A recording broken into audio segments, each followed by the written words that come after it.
I'm Jennifer Higgie, a writer and editor-at-large of Frieze magazine, and I'm here at Britain's ocean city, Plymouth, to explore the box, the city's new cultural destination, and to find out more about its contemporary art programme and its relationship to the historical collection. The box, Plymouth, is a massive redevelopment project that took about 10 years to come into fruition. We finally opened our doors to what is a flagship project for the city of Plymouth that really tries to articulate all the histories and collections and narratives around the city of Plymouth all in one place. More than 2 million items, and they are incredibly diverse. They range from natural history, amazing decorative art, a designated collection, the Cottonian collection. I'm particularly excited to learn more about the life and work of the extraordinary pioneering German artist and scientist, Sibylla Marion. In 1699, she took a remarkable journey. She travelled with one of her daughters, Joanna, to South America, to Suriname, to study and record the plant and insect life there.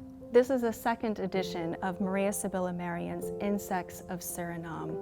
It was published in 1726 and purchased a few decades later in 1778 by Charles Rogers, the principal collector of the Cottonian collection.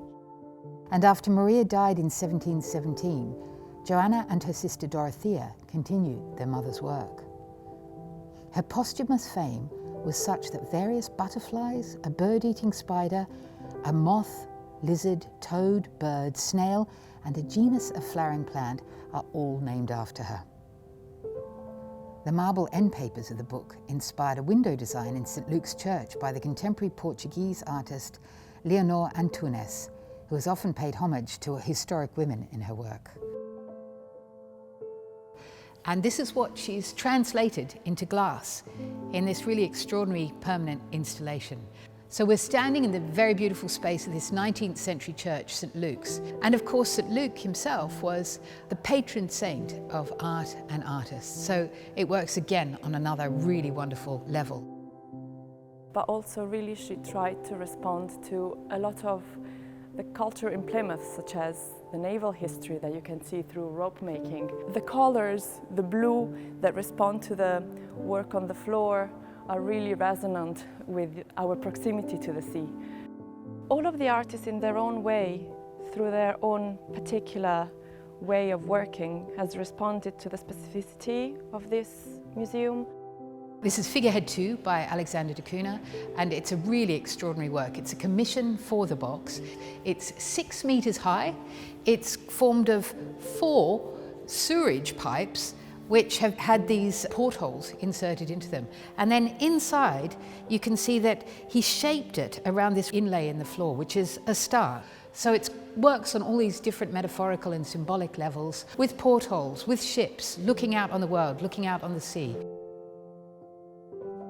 So in 2018, thanks to the Contemporary Society Collections Fund at Frieze, we were able to acquire the first major 3-channel film by Kahinda Wiley, looking at notions of migration, bodies traveling through bodies of water. And I love that there is this idea of floating through light.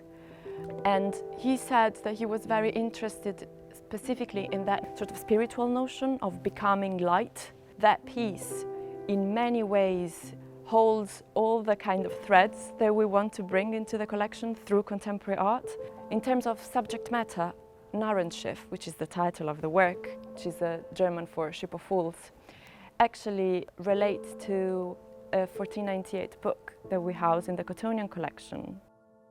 From an acquisition point of view, I think for us it's really important to look at what are the really relevant narratives of today's society, and not only to look at Plymouth history, but I think the ambition is to really go beyond that and to question what a museum of the 21st century can do when it holds such important collections. It is about our past, but I think how our past let us think about our future.